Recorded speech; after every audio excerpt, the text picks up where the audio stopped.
Dr. Jade Buga, one of our lecturers in the Department of Maths, Physics, Chemistry, who is also the chair of the innovation and entrepreneurship activities here at the university, to come and make a statement regarding the activities that we are having this week. Welcome, Dr. Jade Abuga.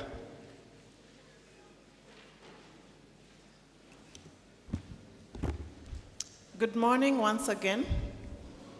Are we excited? Are we excited? It is our first annual Innovation Week, one of its kind. Yesterday, we had a presenter giving us something on how to pitch. How many attended? How many attended? Was it inspiring? I do hope so. And I would like to ask Anthony Wambua from Daystar, he's the one who talked yesterday, to just stand up and wave. That was our guest yesterday. Thank you so much. And I would like to present to you the people who have been coordinating and planning for this activity. So if you know you're in the Innovation Committee, please stand up so that everyone can see, and please wave to them. Innovation and Entrepreneurship Committee. We have our lecturer, Anthony, our lecturer, Edna.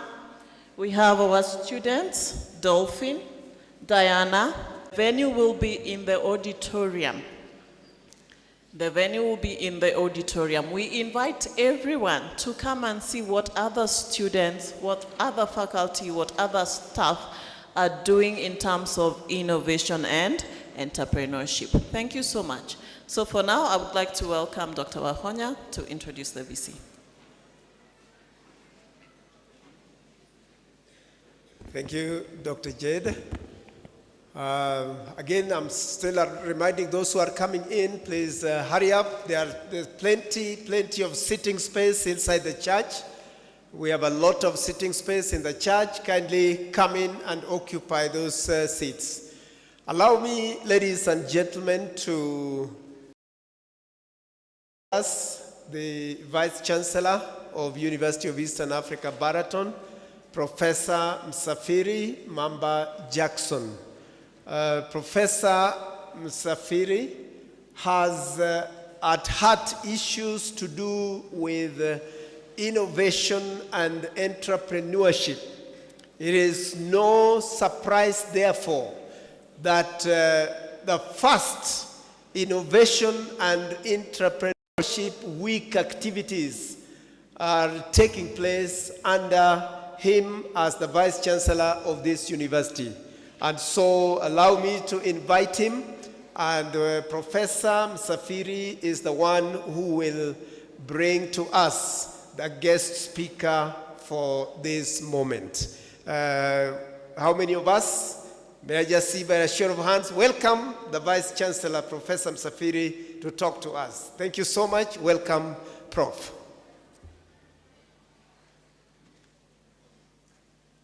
I would like to thank Madam Irene Githinji, who is the Microsoft Africa lead person coming to us from Nairobi.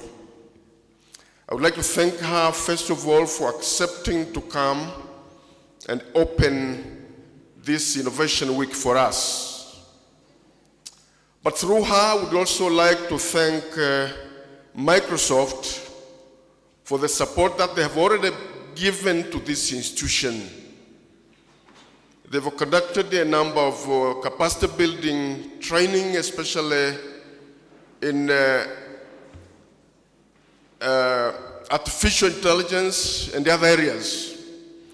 And I'm here to tell you that when you hear about Microsoft, some of us think that it's only about people in computer science or in information technology.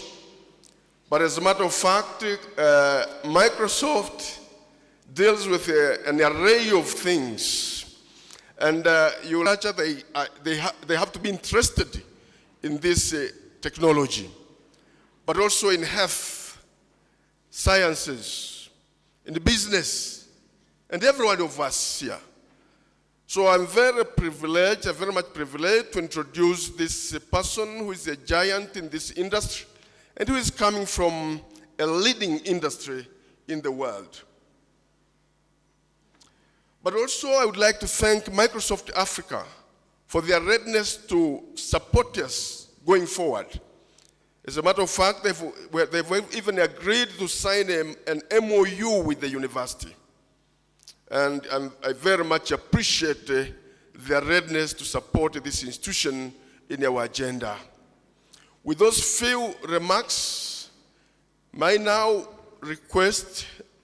welcome Madam Irene to give her key address, and may I request all of you to bring our hands together as we welcome Madam Irene Githinji. Here today, my name is Irene Githinji. I'm the Africa Development Ecosystem Lead at Microsoft.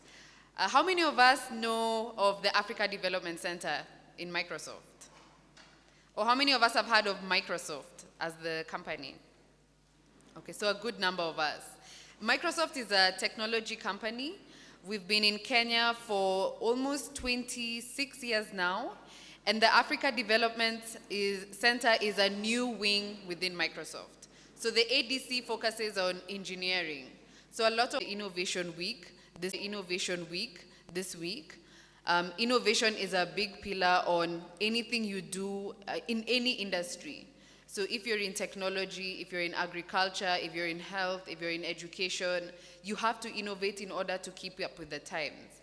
And the impactful thing about Innovation Week is that it brings people together. So if you're students in education, in technology, you don't have to only innovate in your own specific track, but find ways to bring in other students who can work and collaborate with you. So I'm really excited to be part of the Innovation Week. I'm looking forward to seeing the innovations that will come up this week. And as Microsoft, innovation is one of the biggest drivers in everything we do. As employees, we are constantly reminded on how you need to innovate with how you think, how you work, and what you build. And innovation as students is the right time to actually think about how do you innovate when it comes to what you're learning, all the different courses that you're doing.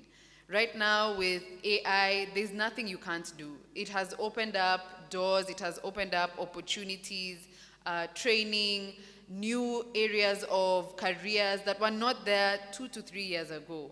So innovation does show you the impact and the scale of how things really change in a short amount of time. Innovation is important because it brings in growth and evolution.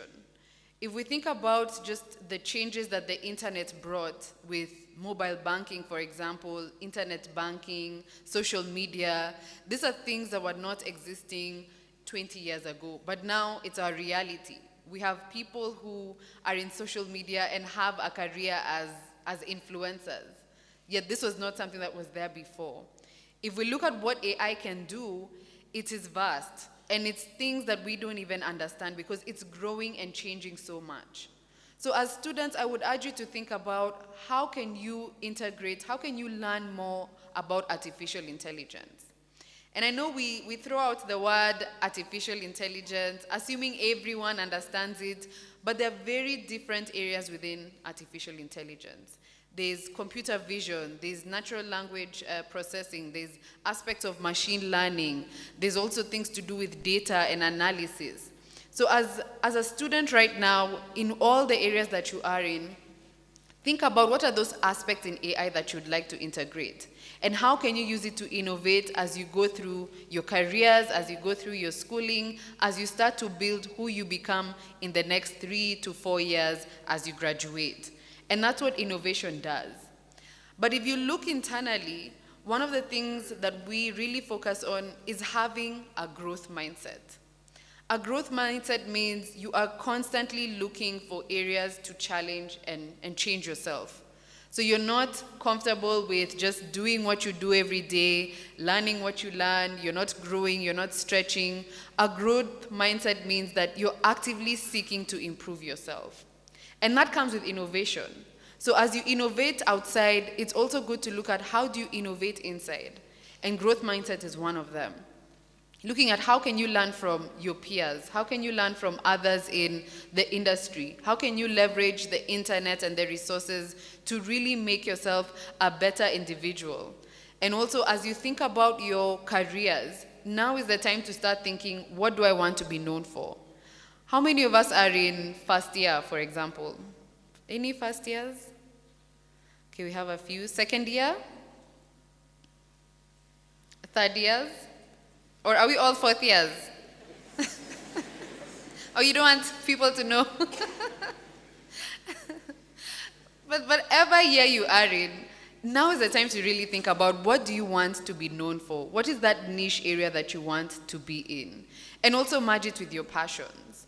And how innovation comes in is you start to really think about, if I'm really passionate in agriculture, in health, in education, in technology, where does AI fit in all this? Because the truth of the matter is we are not going to run away from the changes that AI is going to bring in. But what you don't want is to be stagnant and you resist the changes that are coming. What you want is to be that student, to be that leader that is ready for whatever changes come, who already has the knowledge, the expertise to apply themselves in any area and also add value to the area, the career, or the startup, or the entrepreneurship journey that they will use. And that's what is the importance of a growth mindset. It helps you to really see what is it that I need to do to constantly change and to constantly evolve.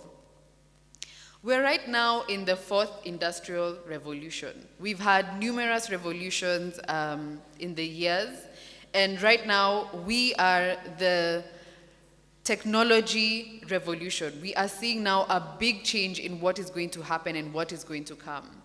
I know there are those that make it seem scary and it's all doom, but there's a lot of positives that will come out of it. And that's why it's really important for you to figure out how are you going to be part of that revolution. One thing I always urge students is to constantly look at resources where you can learn. At Microsoft, we have one of the websites called Microsoft Learn. So it's just Microsoft Learn. You type it in, and you're able to see learning pathways on various technology. And what we've done is we've structured it in beginner, intermediate, and expert. And it's in a way where you can, if you're not too sure what route you want to go into technology, it's very easy for you to go in, look at the pathways and select one pathway that you want to do your trainings. There's a lot of live simulations that you can actively learn and practice as you go along. So learning, constant learning, that is important. And I would urge that we all look at some of the resources that are already there. One of the other things that I also stress about is, as you're doing your fourth year, your third year programs, what are the additional resources that you're using? So there's certifications that are offered by Microsoft and other companies. How are you leveraging that? Boot camps, any type of technical boot camp, how are you leveraging those resources? How are you actively going for those opportunities? And I know it seems like I'm only speaking to the students who are doing technology, but I'm speaking to everyone. We cannot just say, oh, I'm just doing agriculture, I'm not really looking into that. Everything at some point is being integrated into technology. And that's what we need to see. We need to see more and more innovations, startups, entrepreneurs, really looking at how they are combining technology into their fields. So what I would say is also another key area that we need to look at when it comes to innovation, and this Innovation Week, is collaboration. And I cannot stress on collaboration enough, because collaboration is one of the strongest strengths that you carry with you throughout your life. And as you're going through your team and working through what you're going to create, how you collaborate with your team shows the strength in your team. So whoever is the team leader coming up with the concept, to the person doing all the work, to the person creating the presentation decks, to the person who is actually doing the presentations, that teamwork, that collaboration is really a key strength that you need to work on. And that's what Innovation Week actually brings out in students. It brings out the power of how you can actually lead an effective team.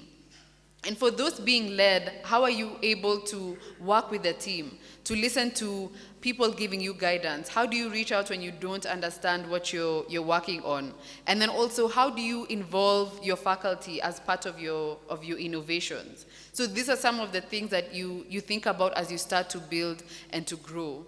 Another strength with Innovation Week and some of the things that you get to work on is leadership. In university, this is where you actually start to build some of these skills. I remember when I was in uni, I did a lot of projects where we had to work with different people, and it's challenging because your personalities are different, you have a different way of viewing things, or people are not looking at your way of how you want to execute something. But what happens is when you bring people together, you share a vision, you start to also build and stretch yourself. And if there's anyone who's not done a project, who has not been part of the Innovation Week, I'd urge you for the next one to just stretch yourself and be part of one of the projects, to actually integrate yourself and immerse yourself, because the skills that you will learn from such activities will carry you throughout life. We're going to have another session at 12 o'clock where we go deeper into programs, into materials, into training, and also into some of the opportunities that we have for students within Microsoft. And I'll go deeper into just some of the things you can actively start doing as you build yourself, as you build your career, and also as you start to think about what your future will look like. In closing, I want to say thank you, first of all, for being here, for dedicating your time.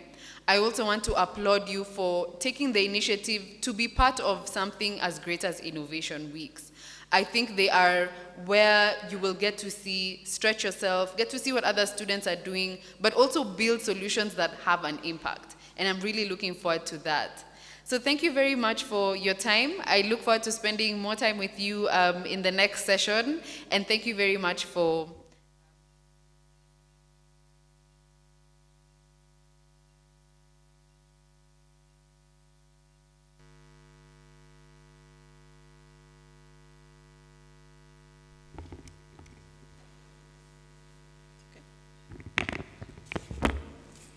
Thank you very much, Irene, for that inspiring keynote. After this, we are going to go to the amphitheater. The students who are supposed to go to the amphitheater, you will have a session with Irene from 12 to 1. And then for those who have registered their innovations and entrepreneurial activities, remember you have a mock pitching session from 6 to 7, and the venue is the auditorium. So at 12 to 1, the students who are going to the amphitheater, please make your way there. Those who have registered for their innovations and their entrepreneurial activities, remember you have a mock pitching from 6 to 7. The venue is the auditorium. So I'll ask all of us to rise and have a closing presentation. Oh, sorry, just a minute. Not yet. Thank you, Dr. Jed. I am so excited when I hear Madame Irene talk about Microsoft, talk about AI, talk about machine learning, talk about all these things. You know, I was telling her earlier on that I am from the theology department, and yet I have learned that we can partner with these people as theologians, as pastors, you know, and also speak language of AI, artificial intelligence. Madame has talked about possible opportunities for students, talked about how we can develop leadership qualities during such a time. I'm just wondering, Dr. Jade, before we close, is there a student or anyone else who may have a question or a comment? Because meeting people of this caliber is not easy. This is a special opportunity. We still have time. We still have time for this assembly. Is there someone with a question? The microphones are here. Where are our team members? In case there's somebody who may have a question or a comment on this area. Anyone? Anyone who has a question? The microphones are right there. Thank you very much. If no one is asking a question, let me ask my question. Let me ask my question. Sister Irene, with all this information that you are sharing with us and with all this technology, technological world that we have to live in today, how does a person who is not in information systems and technology fit into this world of emerging technologies? For example, how do pastors like us fit in there? How do teachers, and I know I'm speaking to many teachers, students who are training as teachers, those who are already teaching, how does that student who is taking history fit into this technological environment that we are into? How do leaders fit into this? So just help me to understand a little bit as to how those of us, we have different departments at this university. As a matter of fact, 13 departments, that are offering bachelor's degrees. We have several students who are taking diploma programs and even certificate programs. We have students who are doing master's degrees, PhD programs. How can this technology of the present age be something that we can all take advantage of? This is my question. And if there's somebody else who wants to ask the question after she answers, you are welcome to do so. Please. Thank you. No, and that's a really very, very good question. And when you think about technology, right now, everyone has a smartphone, I'm assuming. How many of us are on WhatsApp, for example? Almost everyone is on WhatsApp, right? If it's Instagram or any social media site, we're all using this technology for one reason or another. WhatsApp is something, it's simple. We use it to communicate. We can make video calls, we can chat across the world. And we don't think about it on what is the back end happening in WhatsApp. We use it as a tool. And that's how we should look at technology and looking at AI. It's a tool to make your work and your life a bit easier. If I give you scenarios, if you're doing education, agriculture, you can use AI to research. And AI, it's using for example, ChatGPT or Copilot. So these are areas where you prompt, you're asking a specific area in agriculture, use it to prompt and find out, what can I do if my crop looks like this? Or what should I do to make my farm more efficient, for example?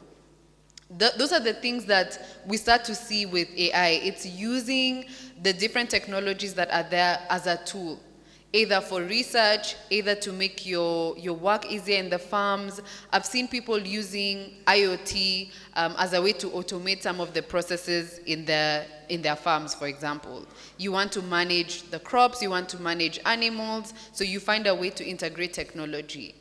There's no one-size-fits-all answer when it comes to artificial intelligence. It's mostly driven by your curiosity to want to learn about it. The first thing I would say is, first of all, understand what is artificial intelligence. What are the different areas within artificial intelligence? And as a beginner, so someone who is not interested in building the different models that go into artificial intelligence, look at use cases of artificial intelligence. What are some of the tools that you can use to research? What are the tools that you can use to either make your work a bit easier when it comes to writing your project, or when it comes to ideating? You can use all these tools because they leverage a lot of what you input and also the information that's out there. So one thing I would say, curiosity, number one. Actually go in, search just basic, what is artificial intelligence? Then look for different scenarios. Look for tools that you can start to use regardless of what you're learning and the discipline that you are in. And then from there, it gets a bit easier because now you start to understand what will work for you, what doesn't work for you, what resources should you trust, should you use. So that's how I would answer it. It comes with curiosity, research, and how you apply it. Maybe don't go to sit because while they don't have many questions, I have questions, and I'm hoping that at the end of this, when you go outside, start talking big if you are not from ISC. Start talking big. I was taught about IoT, Internet of Things. Start thinking big about these technologies. Now, there's something I'd like you to, you mentioned this, but I'd like you to just re-emphasize it. And that is that there is something you mentioned called Microsoft Learn. I'm curious. I'm already trying to put curiosity into play here. Because you talked about Microsoft Learn. Yes. Maybe there are some of us who have not yet gotten it, because you talked about different stages. Yes. Microsoft Learn. Could you kindly just explain it more? And then as you explain that, then maybe after that, so that I don't confuse myself, I'll come back again. Okay, Thank you very much. So Microsoft Learn is a platform that we create that hosts all the training paths we have. So if you're looking for training, even if it's basic to use Word, PowerPoint, Excel, to now very complex training on cloud computing, quantum computing, AI, Internet of Things, we have all that in our website. And it's free to use. It's called Microsoft Learn. Once you log in, you'll be able to see all the different resources that we have in terms of trainings, in terms of quizzes and certifications. And why we designed it the way that we did is we realized sometimes there's an information overload with training and technology. There's just so much resources. Every other day being told, train on this, train on that. But how we've structured it is that there's different pathways based on your interest. So we have pathways for beginners, and it's introducing you to elements of technology. So it's an area where it doesn't matter if you've done technology or computer science or not. If you start with the beginner-friendly tracks, it is designed to help you to understand all the different concepts. So the beginner tracks have courses on cloud computing. It has courses on Internet of Things, on artificial intelligence, machine learning, all those different areas of resources. Or even if you're looking to understand how do you make perfect PowerPoint presentations, how do you perfect your pitch, we have all that in the Microsoft Learn platform. Then the intermediate one is now where you're more interested in behind the technology. So how do you build, the things that go into Word? You want to understand cloud computing. How do I build my own website? How do I host an application? Then we have the intermediate courses. And this is a step above introduction. So we are going deeper into understanding application. How do you actively use some of the tools that are there, regardless of what you've studied? And then expert level is you really now want to be an expert in a specific field. So you've gone through intermediate and maybe you've identified cybersecurity is where I want to be an expert in. So you have a pathway specific for cybersecurity where you learn how to secure networks, how to secure infrastructure, where you learn threat intelligence, where you learn all the different tools that you can integrate in an organization. So the different ways that it's been structured, it's to help you make it much, much easier to grasp technology concepts regardless of what you're studying. And that is where the future is. It's that it won't matter that you have done computer science, that you have done computer technology. We now can't escape that any and every different field has to have an element of technology as a part of it. And right now, that's why you're seeing all the resources are free. Everything is free, from the learning, the knowledge checks, the quizzes, and you get to earn accreditation. So you get a digital badge saying you have completed this and this course on cybersecurity, on artificial intelligence. And you can now use them as part of your CV or as part of your skill sets. So Microsoft Learn is a great resource. I would urge everyone to sign up and have your credentials there, log in, and start looking at the pathways that you're interested in as a way to learn some of these technology concepts. Thank you. Thank you so much. Thank you so much. I am informed there's someone who has been raising their hand somewhere here. Yes, please. Please take the microphone to him. Thank you. You heard her say, this is the direction the world is going. So if you don't want to go that direction, you will be left behind. Thank you. Please go ahead. Good morning, everyone. Mine was to answer the professor asked a question about. Yeah, I think. Okay, the professor asked a question. How is it the innovation and entrepreneurship week helping people from other departments like the theology department and let's say the business, the general departments we have in the university. So this innovation week comes amid, I had a conversation with a friend about the invention and innovation, and I asked a friend a question. Just look around. Around 500 years ago, did we have these buildings, these chairs, the phones we have, the laptops, everything you see? We did not have everything we had. Actually, we are told people used to live in caves or maybe on trees. I don't know if it's true, but I do believe because it's history. So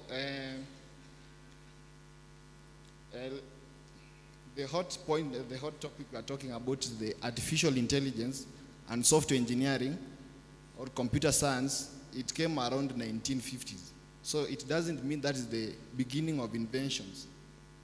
And to go the path of theology, we are told in the Bible that not the Bible, but the history of the Bible, that they used to write the message given by God on stone tablets and some parchments, all those on woods. But because of the invention, the power of invention and innovation, we have the Bibles. Nowadays we have the Bibles on phones. We have the Bibles, we have the audio Bibles and everything. So the power of invention is that it is adding value to something which is already existing. So example of the information of the Bible, we have not invented another Bible, but making the gospel to be spread in a good way, or maybe an easier way, in an effective and efficient way. And the topic of artificial intelligence and the software engineering, I think it is not for only those people who are doing these courses. This is a tool which pastors need to learn, the business people need to learn, the teachers need to learn, because it's something which will aid our service in this world to be much better. Thank you. Thank you.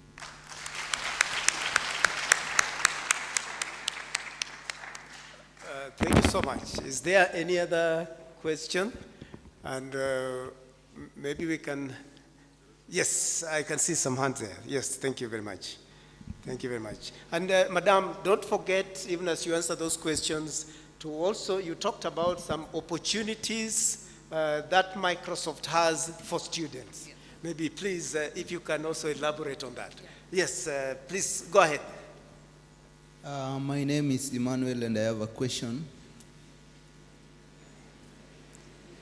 In spite of advancement and sophistication of technology and AI,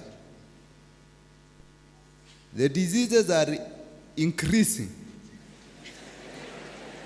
and are becoming more chronic.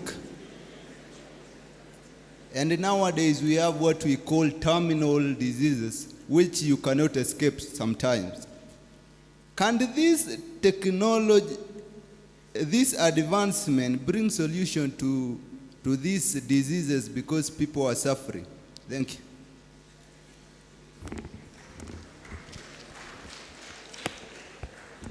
Yeah, so... Okay, I think let me answer each question before, so that it's easy to track. So Emmanuel, I'm going to throw back that question to you. Because solving the solutions, solving the problems of the world is not a one-person answer. It's all of us. Can it not? It's up to us. And that's why we are here. It's to think about what can technology actually do. I don't have the answers, what it can, it cannot do, but what I know is what is the part I am playing. What am I actively doing? If I'm looking to solve a particular problem, what am I using technology for? How am I using it? So I'll throw back the question to you. Do you think that technology can solve those problems? Yeah, there you go. Okay, there's another question. I'm a student in W3 schools. That is where I do learn some coding. So the other day I came to realize that most of their certificates are not legitimate. So, and I was really happy to learn that you guys have what we call Microsoft Learn. So do you offer certification in that Microsoft Learn? That is one of my questions. And another one is if you do, so how do you ensure that there is no cheating when it comes to exams for your students? Because to do with these online exams, there is a lot of cheating behind it. And how do you ensure that there is no cheating for you to provide legitimate certificates to your students? Thank you. Thank you. A very, very good question. So do we offer certifications? Yes. We offer certifications from all the different technologies that we have at Microsoft. So like I mentioned, even being certified in Word, Excel, PowerPoint, cloud computing, AI, all the different technologies, yes, there is certifications. How we ensure that there's no cheating? So we have a lot of strict regulations when you are sitting for your exam. So the first thing is we work with an organization called Certiport, and Certiport is a universal testing organization. So once you sit for your exams, the testing organization is the one that handles your testing environment. So what does that mean? When you log in to do your exam, we ensure that you're not able to open any other application. So your screen is locked to your exam. You'll be asked to put on your webcam. And we will just ask you to take your laptop and just show us across the room what is around you, just to make sure that you've not written on the walls, you don't have a notebook here. It's very, very strict. Secondly, they also monitor your eye movements. So once you're doing the exam and we're noticing you keep looking like your phone is over here or there's someone in the room like giving you answers, we disqualify you. So it's very strict on how we do our online assessments, and it's because we want to value the integrity of your exam. There's no point you sit for an exam, you score 90%, and then you can't even deploy any of the solutions because you lied. So we take a very stringent approach on your exams, enforcing that you are not at all able to cheat while you're doing the online exams.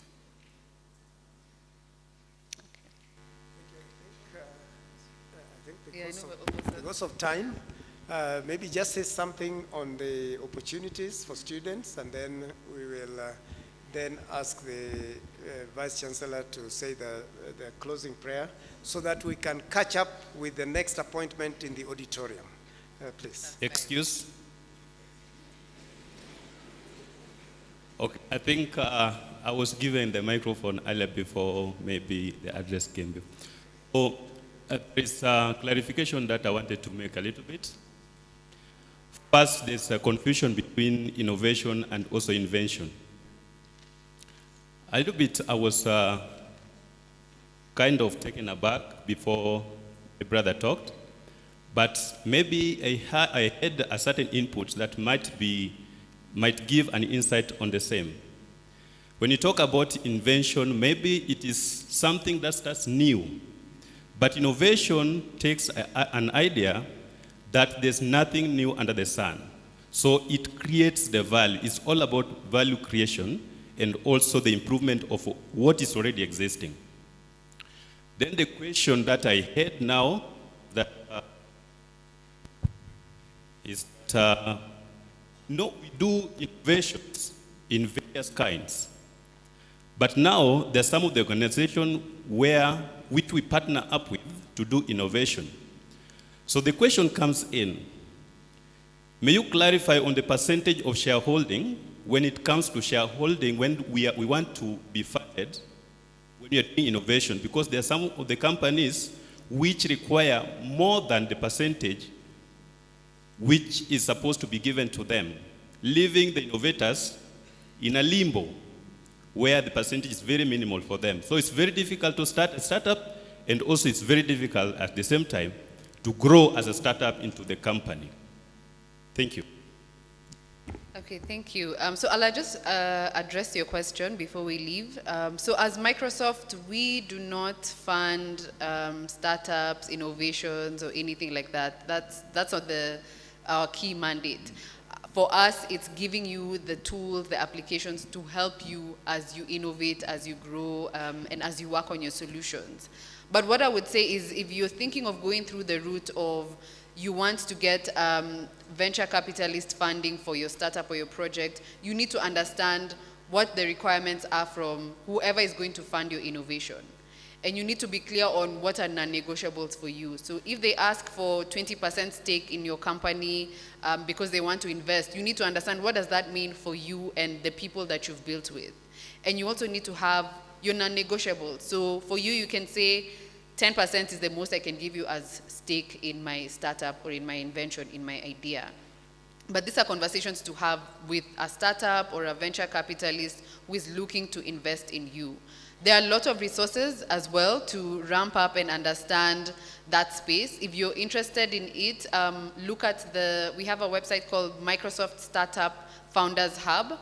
It gives you all the training and resources to understand as you're building up your startup and you're thinking about now investors and pitching, what are some of the things you actively need to start doing to prepare yourself so that you don't end up losing your invention because you didn't have a legal framework in place as you are pitching to potential investors.